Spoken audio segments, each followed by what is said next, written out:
ও নীলফামারী জেলার মুসলমানেরা, যদি এমন সময় এসে যায় বাড়ি ঘর ছাড়তে হবে, স্ত্রী সন্তান ছাড়তে হবে, যদি প্রয়োজন হয় কৃষি ক্ষেত ছেড়ে দিয়ে রাজপথে যেতে হবে, যদি প্রয়োজন হয়ে যায় অফিস আদালত বন্ধ করে দিয়ে ইসলামের জন্য রাজপথে দাঁড়াতে হবে, যদি এরকম সময় এসে যায় হক্কানি আলেমদের পক্ষ থেকে যদি ডাক এসে যায় কাফের বেঈমানদের বিরুদ্ধে জিহাদে অংশগ্রহণ করতে হবে, যদি একটা দিনের জন্য সারা বাংলার জমিনের সমস্ত কাজ ফেলে দিয়ে রাজপথে দাঁড়াতে হবে, যদি এমন পরিস্থিতি এসে যায় রাজপথে বন্দুকের নলের সামনে পাঞ্জাবির বুকের বোতাম খুলে দিয়ে দাঁড়াতে হবে, যদি এমন সুযোগ এসে যায়, যদি এমন সময় এসে যায় শাহাদাতের নজরানা পেশ করতে হবে, প্রশ্ন করতে চাই জলঢাকা উপজেলার মুসলমানেরা কারা কারা রাজপথে যেতে রাজি আছো?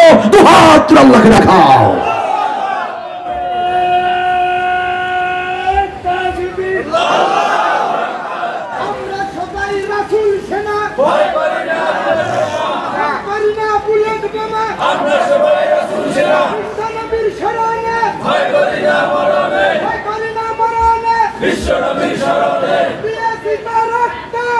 মাশাআল্লাহ মাশাআল্লাহ জাযাকাল্লাহ। সম্মানিত ভাইয়েরা আমার, এজন্য আলোচনার শুরুতে আপনাদেরকে বিনয়ের সঙ্গে অনুরোধ করছি, আসুন শুধু নামাজ রোজা হজ জাকাতের ইসলাম নয়, আসুন আমরা পূর্ণাঙ্গ ইসলাম মেনে চলি। আমরা আমাদের সামনের আগামী প্রজন্ম তাদেরকে যেন ইসলামের সুমহান এক সুন্দর ছায়াতলে যাতে করে তাদেরকে আশ্রয় দিয়ে যেতে পারি, সে ব্যাপারে আসুন আমরা কাজ করি, আসুন কাজ করি, আসুন ইসলামের জন্য কোরআনের জন্য কাজ করি। আল্লাহ তৌফিক দান করুন। আল্লাহ তাআলা সূরা আল আহজাব 35 নম্বর আয়াতে আল্লাহ তাআলা বললেন, বান্দারা কয়েকটি আমলের নির্দেশ দিলাম, আমলগুলো করো, গুনাহ খাতা মাফ হয়ে যাবে, জান্নাতের মালিক হয়ে যাবে তোমরা। সুবহানাল্লাহ। আসুন আল্লাহর ভাষায় শুনে নেই আল্লাহ তাআলা কি বললেন। আল্লাহ রাব্বুল আলামিন বলেন সূরা আল আহজাবের 35 নম্বর আয়াতের ভিতরে, আমি আল্লাহ রাব্বুল আলামিন কয়েকটি আমলের নির্দেশ দিলাম, এই আমলগুলো যারা আন্তরিকতার সঙ্গে দুনিয়ার জীবনে যারা পালন করবে, এই আমলগুলো যারা দুনিয়ার জীবনে পালন করবে, আল্লাহ রাব্বুল আলামিন বলেন আমি আল্লাহ রাব্বুল আলামিন তাদের জন্য দুটি পুরস্কার ঘোষণা করেছি। এক নম্বর, আ'আদাল্লাহু লাহুম মাগফিরাতাও ওয়া আজরান আযীমা।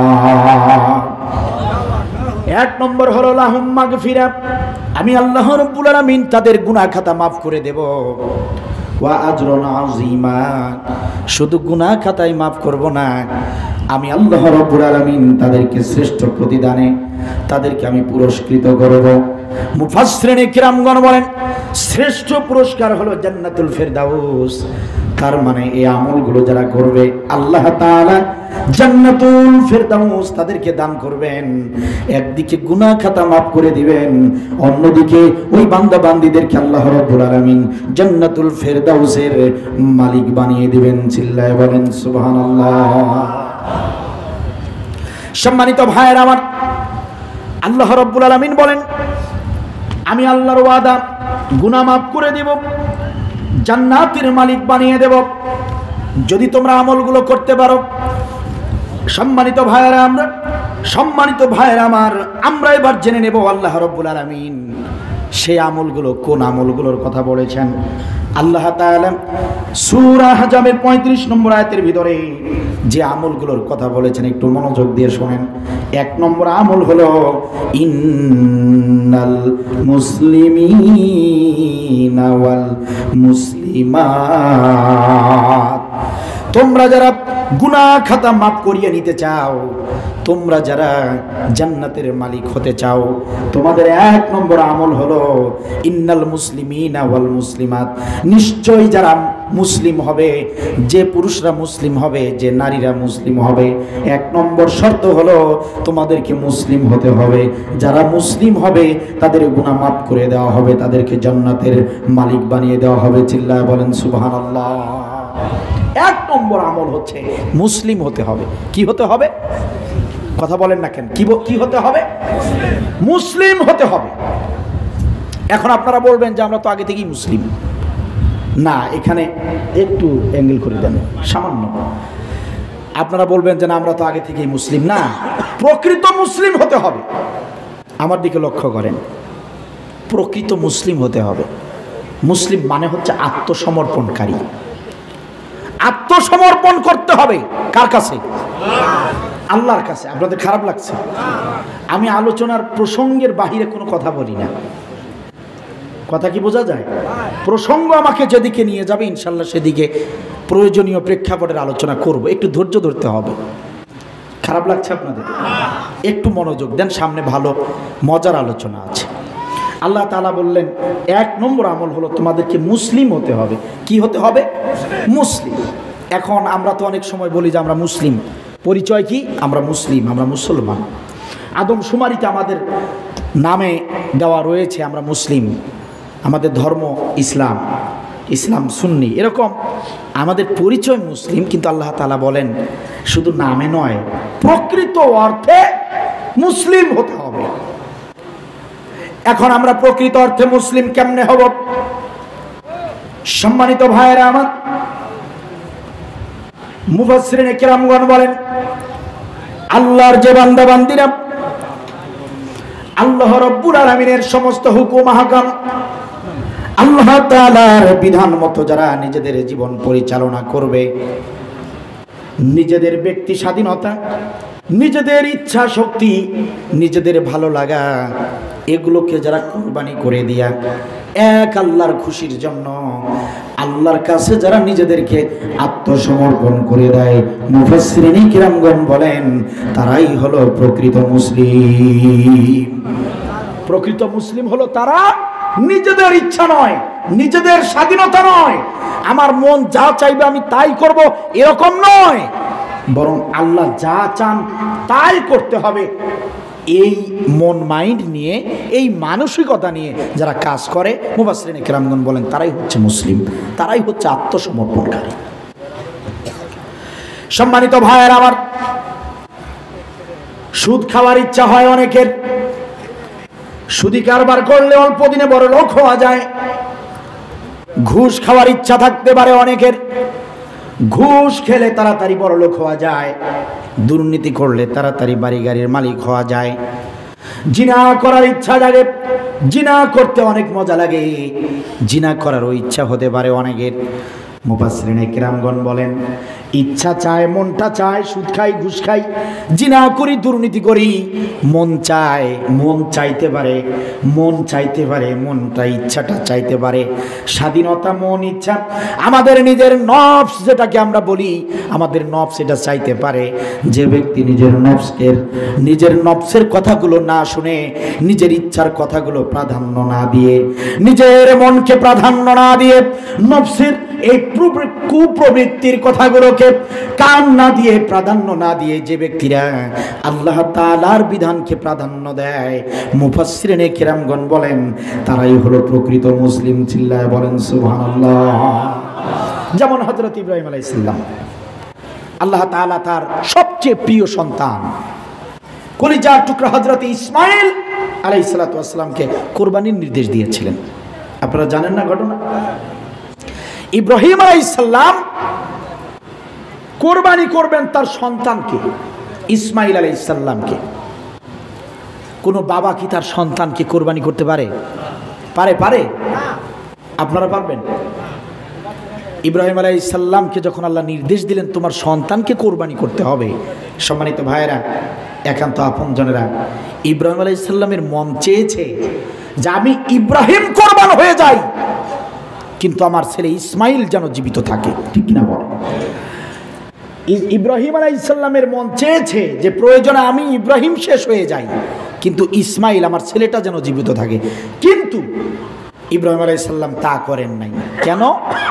তিনি ভেবেছেন আমি তো মুসলিম, আমি তো আল্লাহর কাছে আত্মসমর্পণকারী, আমার নিজের ইচ্ছা শক্তি বলতে কিছু নাই, আমার স্বাধীনতা বলতে কিছু নাই, আমার মন যা চাইবে আমি তাই করতে পারবো না।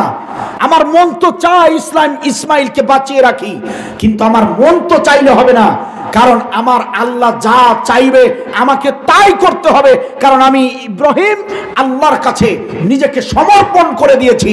সুতরাং আমার ইচ্ছার কোনো দাম নাই, আল্লাহ যেটা চান সেটাই করতে হবে। এটা ভেবেই তো ইব্রাহিম আলাইহিস সালাম ইসমাইলকে এসে বললেন, ছেলে আমার, আল্লাহর পক্ষ থেকে নির্দেশ এসেছে তোমাকে কোরবানি করতে হবে, তোমার মতামত কি? ইসমাইল আলাইহিস সালাম বলেছিলেন, সাতাজিদুনি ইনশাআল্লাহু মিনাস সাবিরিন। সুবহানাল্লাহ বলবেন না? সাতাজিদুনি ইনশাআল্লাহু মিনাস সাবিরিন।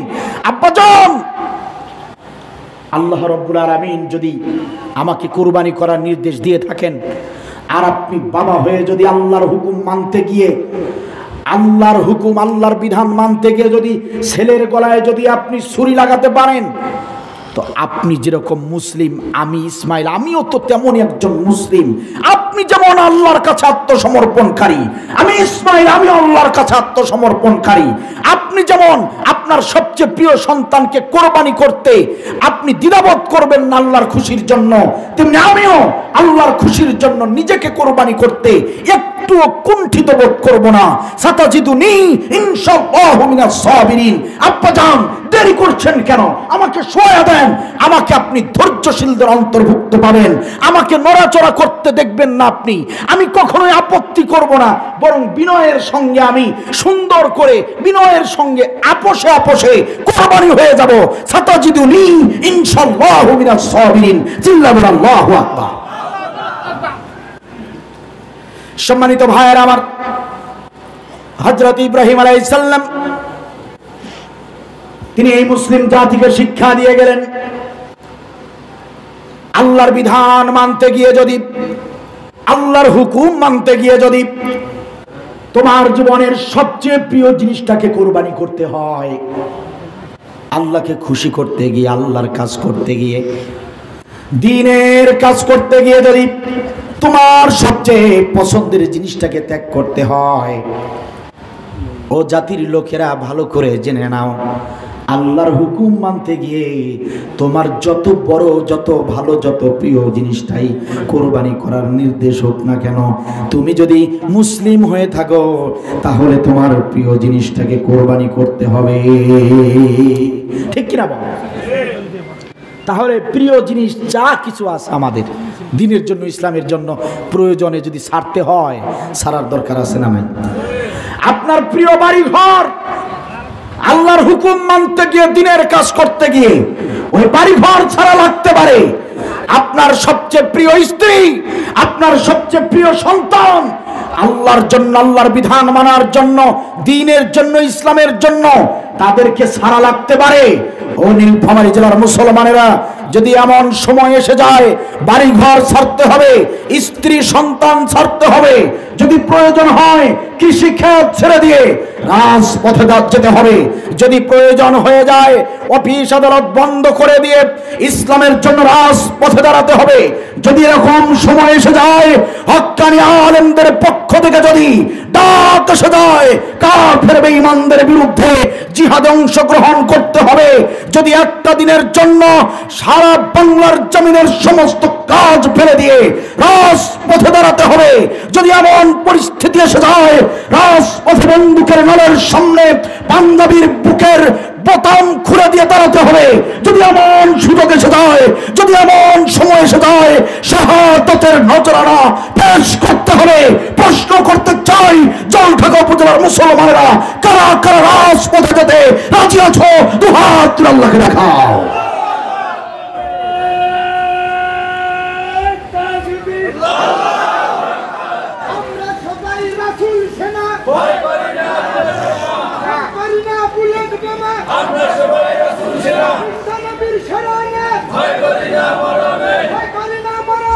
বিশ্বনবীর শরণে মাশাআল্লাহ মাশাআল্লাহ, জাযাকাল্লাহ। আল্লাহ কবুল করুন, আল্লাহ কবুল করুন, বলেন আমিন। সম্মানিত ভাইয়ের আমার, হযরত ইসমাঈল আলাইহিস সালাতু ওয়াস সালাম তিনি শিক্ষা দিলেন যে শুধু প্রিয় জিনিস কোরবানি নয়, বরং দিনের কাজ করতে গিয়ে কখনো কখনো নিজেকেও কোরবানি করে দিতে হবে, ঠিক কিনা বল? বাবা শিক্ষা দিল নিজের প্রিয় জিনিসটাকে কোরবানি করতে হবে, যত প্রিয় হোক, প্রিয় গাড়ি, প্রিয় বাড়ি, প্রিয় নারী, প্রিয় সন্তান, সব কিছু প্রয়োজনে ছাড়তে হবে। এটা শিক্ষা দিল বাবা, আমাদের জাতির যিনি পিতা। আর যিনি সন্তান, তিনি শিক্ষা দিলেন প্রয়োজনে তুমি দিনের কাজ করতে গিয়ে তোমাকেই কোরবানি করে দিবা। সুবহানাল্লাহ বলেন। জাতির পিতা এমনি হয় নাই, জাতির পিতা হয় তো সস্তা বিষয় নয়, এটা মাগনা উপাধি নয়। জাতির পিতা হযরত ইব্রাহিম আলাইহিস সালাম এমনি এমনিতে জাতির পিতা হন নাই। আল্লাহ রাব্বুল আলামিন তাকে পরীক্ষার পর পরীক্ষা, পরীক্ষার পর পরীক্ষা দিয়ে আল্লাহ রাব্বুল আলামিন প্রত্যেকটা পরীক্ষায় হযরত ইব্রাহিম আলাইহিস সালামের এই উত্তীর্ণ হওয়ার রেজাল্ট দেখে আল্লাহ রাব্বুল আলামিন খুশি হয়ে তাকে মিল্লাতা আবিকুম ইব্রাহিম ওয়া সাম্মাকুমুল মুসলিমিন, এই মুসলিম জাতির পিতা বানিয়েছেন। এটা সস্তা কোনো বিষয় নয়, ঠিক কিনা বল? জাতির পিতা হওয়া সস্তা জিনিস নয়। জাতির পিতা আমাদের একজন, তিনি কে? আরো কেউ আছে জাতির পিতা? মুসলিম জাতির পিতা একজন, তিনি ইব্রাহিম। এই কুরআনুল কারীমে যদি আল্লাহ রাব্বুল আলামিন ইব্রাহিম নবীর নাম দিয়ে এভাবে উল্লেখ করে আয়াত যদি নাজিল না করতেন, তাহলে আমরা গন্ডায় গন্ডায়, হালি হালি, ডজনে ডজনে আমরা জাতির পিতা বানাতে পারতাম, কোনো সমস্যা ছিল না। কিন্তু আল্লাহ তাআলা যখনই আয়াত নাজিল করে নির্ধারিত নাম দিয়ে নির্দিষ্টভাবে মুসলিম জাতির পিতা একজনকে বানিয়ে দিয়েছেন, ইব্রাহিমকে বানিয়ে দিয়েছেন, সুতরাং কোন মুসলিম মায়ের সন্তান ইব্রাহিম নবীকে ছাড়া আর কাউকে জাতির পিতা বলতে পারে না। যদি কেউ বলে, ও আর মুসলিম থাকে না, ও অবৈধ জারজ সন্তান হয়ে যায়। এটা সস্তা কোনো বিষয় নয়। কোরআনে যার নাম এসেছে নির্দিষ্টভাবে বলা হয়েছে, জাতির পিতা হচ্ছে ইব্রাহিম।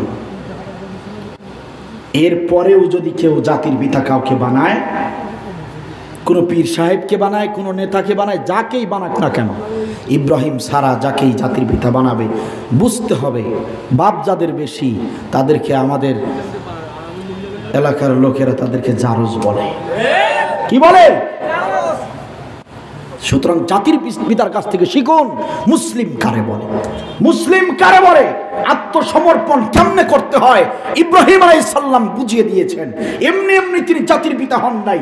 সুতরাং মুসলিম যদি হতে চান, প্রিয় জিনিসকে কোরবানি করতে শিখুন। মুসলিম যদি হতে চান, নিজেদের জীবনকে কোরবান করতে শিখুন, তাহলে প্রকৃত মুসলিম হতে পারবেন। আর যদি প্রকৃত মুসলিম হতে পারেন, আমার আল্লাহর ওয়াদা, আ'আদাল্লাহু লাহুম মাগফিরা, প্রকৃত মুসলিম যদি হতে পারো, আমি তোমাদের সমস্ত গুনাহ খাতা মাফ করে দেব। চিল্লাবেন আল্লাহু আকবার।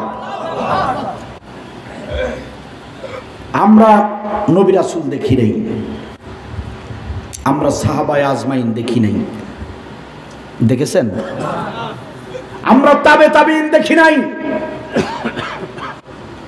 আমরা ইমাম বুখারীকে দেখি নাই, ইমাম আবু হানিফাকে দেখি নাই। আমাদের দেশে এসেছিলেন হযরতে শাহজালাল রহমতুল্লাহি আলাইহি, ইসলামের বীর সৈনিক, তাকেও আমরা দেখি নাই, দেখেছেন? আমরা তাদের কাউকে দেখি নাই। আমরা এমন হতভাগা। কিন্তু আমরা বাংলাদেশের কয়েকজন হক্কানি আলেমদেরকে দেখেছিলাম। আমরা ইব্রাহিম নবীকে দেখি নাই, ইসমাইল নবীকে দেখি নাই, কিন্তু আমরা ইসমাইলের কয়েকজন উত্তরসূরিদেরকে দেখেছিলাম। ইসমাইল যেমন স্বেচ্ছায় নিজেকে কোরবানি করার জন্য শুয়ে পড়েছিল, এই বাংলার জমিনে মুসলিম কারে বলে, প্রকৃত মুসলিম কেমনে হওয়া লাগে, এটা সচক্ষে দেখিয়ে দিয়েছিলেন একদল আলেম আমরা তাদেরকে নিজ চোখে দেখেছি যারা স্বেচ্ছায় শাহাদাতের নজরানা পেশ করেছিলেন। যদি চাইতেন পালিয়ে বাঁচতে পারতেন, যদি তারা চাইতেন আপোষনামায় সিগনেচার করে ফাঁসির হাত থেকে বাঁচতে পারতেন, যদি তারা চাইতেন আপোষনামায় চুক্তিনামায় একটা স্বাক্ষর করে তারা এই জেলখানা থেকে অন্ধকার প্রকোষ্ঠ থেকে বের হয়ে বাড়িতে গিয়ে নাতি নাতনির সাথে আরামায়েশে দিন কাটাতে পারতেন। কিন্তু তারা তা করেন নাই, বাতিলের কাছে মাথা নত করেন নাই, বাতিলের সঙ্গে আপোষ করেন নাই, বরং ইসমাইলের মতো করে আল্লাহর খুশির জন্য আল্লাহর বিধান মানতে গিয়ে দিন কায়েমের আন্দোলন করতে গিয়ে তারা স্বেচ্ছায় স্বেচ্ছায় ফাঁসিতে ঝুলে তারা শাহাদাতের নজরানা পেশ করেছেন। কথা বলেন ঠিক কিনা? এরাই প্রকৃত মুসলিম। প্রকৃত মুসলিম দেখার জন্য আর কোথাও যাওয়ার প্রয়োজন না।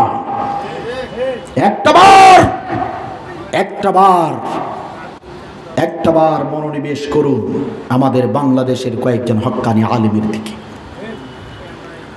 যারা দেশের কথা বলেছেন, যারা দেশের মানুষের কথা বলেছেন, যারা কোরআনের রাজনীতির কথা বলেছেন, যারা দেশের মানুষদেরকে কল্যাণের কথা বলেছেন, যারা দায়িত্ব পাবার পরে সরকারি টাকায় বাজেটের টাকায় কাজ শেষ করার পর অবশিষ্ট টাকা মন্ত্রণালয়ে জমা দিয়েছেন, এমন নজির দৃষ্টান্ত এই বাংলাদেশের হক্কানি আলেম তারাই শুধু দেখাতে পেরেছেন। আর কেউ বাংলার জমিনে এমন দৃষ্টান্ত দেখাতে পারে নাই। দুর্নীতি, সুদ, ঘুষ, অত্যাচার, অন্যায়, জুলুম, এগুলোর বিরুদ্ধে যারা লড়াই করেছিলেন তারা প্রমাণ করে গিয়েছেন সত্যিকার অর্থেই তারাই ছিলেন ইসলামী আন্দোলনের জানবাজ মুজাহিদ। ঠিক কিনা বল? সম্মানিত ভাইয়ের আমার, একান্ত আপনজনের আমার, সুতরাং তাদের দিকে তাকিয়েও শিক্ষা নিতে হবে। এই বাংলার মুসলমানদেরকে শিক্ষা নিতে হবে। তাদের আদর্শ ছিল রাসূলের আদর্শ, সুতরাং সেই আদর্শই আপনাকে আমাকে কল্যাণের দিকে, মুক্তির দিকে ধাবিত করতে পারে। ঠিক কিনা বলেন? তাদের দিকে তাকান, প্রকৃত মুসলিম হতে পারবেন। সম্মানিত ভাইয়ের আমার, একান্ত আপনজনের আমার, প্রকৃত মুসলিম হতে গেলে নিজেদের ইচ্ছা শক্তির দাম দেওয়া যাবে না, আল্লাহর ইচ্ছা শক্তিকে প্রাধান্য দিতে হবে। এজন্য আল্লাহ তাআলা বলেছেন মুসলিম হয়ে যাও, আত্মসমর্পণকারী হয়ে যাও। ইয়া আইয়ুহাল্লাযিনা আমানুত্তাকুল্লাহ, হে ঈমানদাররা আল্লাহকে ভয় করো, হাক্কা তুকাতিহি, শুধু মুখে মুখে নয়, এমনি এমনি নয়, হক আদায় করে ভয় করো। যেভাবে ভয় করা উচিত সেইভাবে আল্লাহকে ভয় করো। ওয়ালা তামুতুন্না ইল্লা ওয়া আনতুম মুসলিমুন, আর মুসলিম না হয়ে মৃত্যুবরণ করো না। কথা আমার নাকি আল্লাহ? সুতরাং আল্লাহর সেই নির্দেশটাকে ভালো করে মনোযোগ দিয়ে শুনুন। আল্লাহর সেই নির্দেশ, মুসলিম না হয়ে মরো না। মুসলিম না হয়ে কবরে গেলে খবর আছে। কথা কার?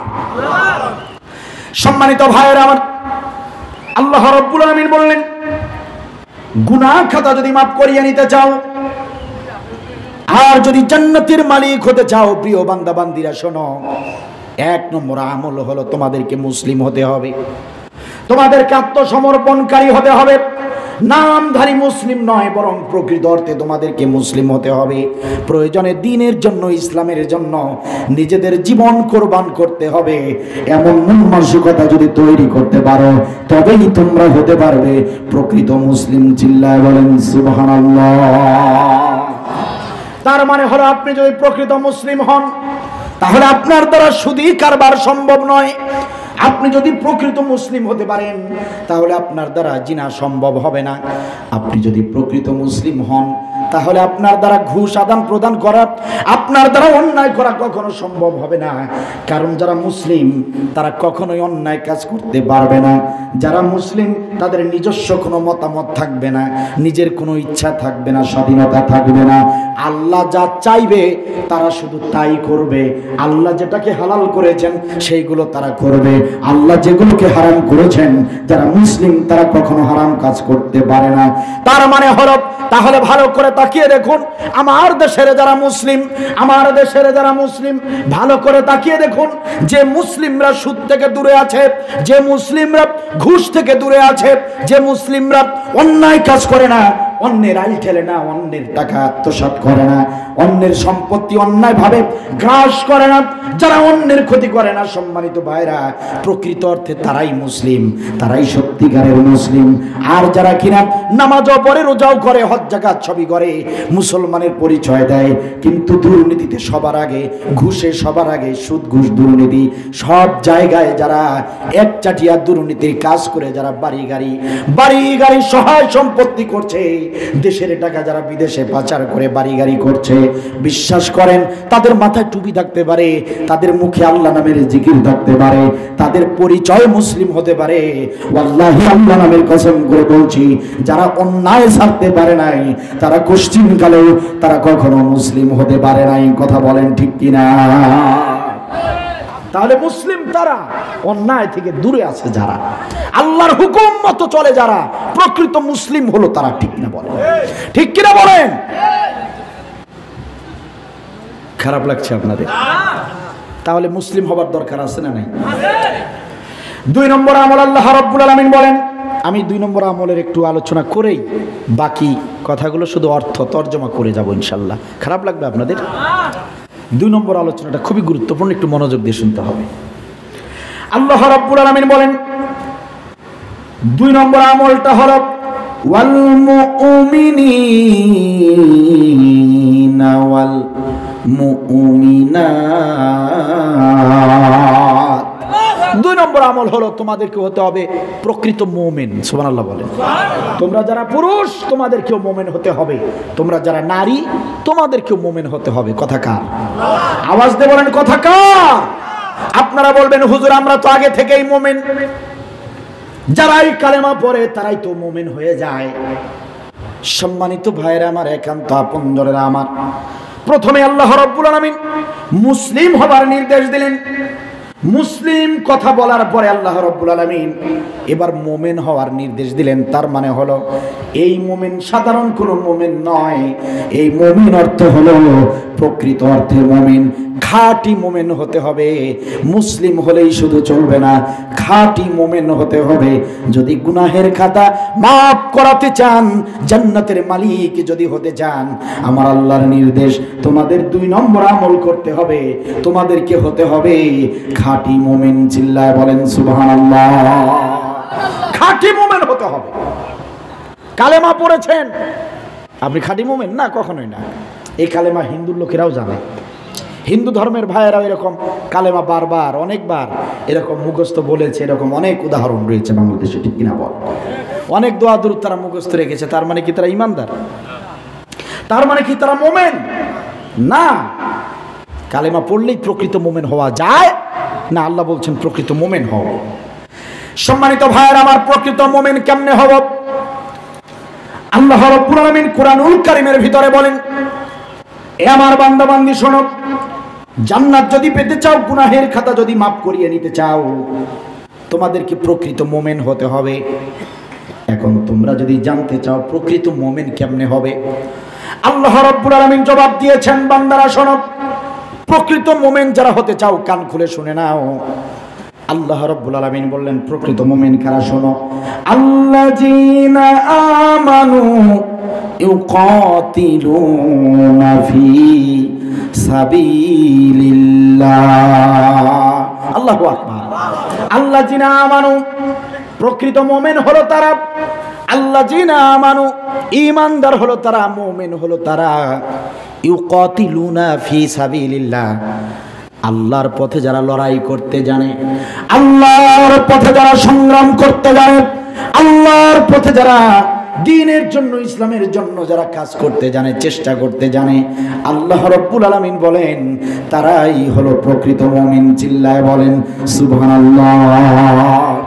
সূরা হুজরাতের ভিতরে দেখুন আল্লাহ রাব্বুল আলামিন সূরা হুজরাতের ভিতরে আরো সুন্দর করে প্রকৃত মুমিনের ব্যাখ্যা করে দিয়েছেন। আল্লাহ রাব্বুল আলামিন বলেন, ইন্নামাল মুমিনুনা আল্লাযীনা আমানু বিল্লাহি ওয়া রাসূলিহি সুম্মা লাম ইয়ারতাবু ওয়া জাহাদু বিআমওয়ালিহিম ওয়া আনফুসিহিম ফি সাবিলিল্লাহ উলাইকা হুমুস সাদিকুন। আল্লাহ রাব্বুল আলামিন সূরা হুজরাতের ভিতরে বলেন, ইন্নামাল মুমিনুনা আল্লাযীনা আমানু বিল্লাহি ওয়া রাসূলিহি। আল্লাহ রাব্বুল আলামিন বলেন, নিশ্চয়ই প্রকৃত মুমিন তারা যারা আল্লাহ এবং আল্লাহর রাসূলের প্রতি ঈমান আনে। সুম্মা লাম ইয়ারতাবু, শুধু তাই নয়, ঈমানের উপর অটল থাকে, অবিচল থাকে। ওয়া জাহাদু, আর যারা জিহাদ করে, জিহাদের আমল করে, যারা দিন কায়েমের চেষ্টা করে, যারা দিন কায়েমের জন্য প্রচেষ্টা চালায়, দিন কায়েমের জন্য যারা সংগ্রাম করে, আল্লাহ রাব্বুল আলামিন বলেন উলাইকা হুমুস সাদিকুন। এরা শুধু প্রকৃত মুমিনে নয়, এরা প্রকৃতি মুমিন, এরা প্রকৃত মুমিন এবং এরাই হলো সাদিকিন বান্দা। চিল্লায় বলেন সুবহানাল্লাহ। প্রকৃত মুমিন এবং সাদিকিন বান্দা কারা? যারা ঈমান আনার পর জিহাদের আমল করে, দিন কায়েমের চেষ্টা যারা করে। আমার আল্লাহর কথা হলো, আমার আল্লাহর বক্তব্য হলো, এরাই হলো প্রকৃত মুমিন, এরাই হলো সাদিকিন বান্দা। চিল্লা বলেন সুবহানাল্লাহ। তাহলে আমার দেশের লোকেরা সাদিকিন কারে বলে? লম্বা জুব্বা থাকবে, ফুরফুরা চেহারা থাকবে, লম্বা লম্বা দাড়ি থাকবে, শরীর থেকে আতরের ঘ্রাণ আসবে, এরকম লোক দেখলে আমাদের দেশের লোকেরা বলে সাদিকিন বান্দা। সাদিকিন বান্দা দেখে আসলাম, অমুক পীর সাহেব সাদিকিন মানুষ, এই কথাগুলো বলে। কিন্তু আমার আল্লাহর কথা তা নয়। আমার আল্লাহর বক্তব্য হলো, ওই যুবকের মুখে লম্বা লম্বা দাড়ি নাও থাকতে পারে, ওই যুবকের পরনে জুব্বা নাও থাকতে পারে, ওই যুবকের শরীরে আতরের ঘ্রাণ নাও থাকতে পারে, কিন্তু ওই যুবক যদি দিন কায়েমের জন্য লড়াই করে, এই যুবক যদি ইকামাতে দ্বীনের কর্মী হতে পারে, এই যুবক যদি দিন কায়েমের চেষ্টা করে, তাহলে ওই যুবকটাই সাদিকিন বান্দা, ওই যুবকটাই হচ্ছে প্রকৃত মুমিন। কথা বলেন ঠিক কিনা? টুপিদারি, পাঞ্জাবি, পাগড়ি, এগুলো মুমিনের শর্ত নয়, এগুলোই সাদিকিনের জন্য। সাদিকিনের জন্য এই গুণগুলো শর্ত নয়। শর্ত হলো দিন কায়েমের আমল যারা করে, আমার আল্লাহর ভাষায় তারাই হলো সাদিকিন বান্দা। সুবহানাল্লাহ বলেন।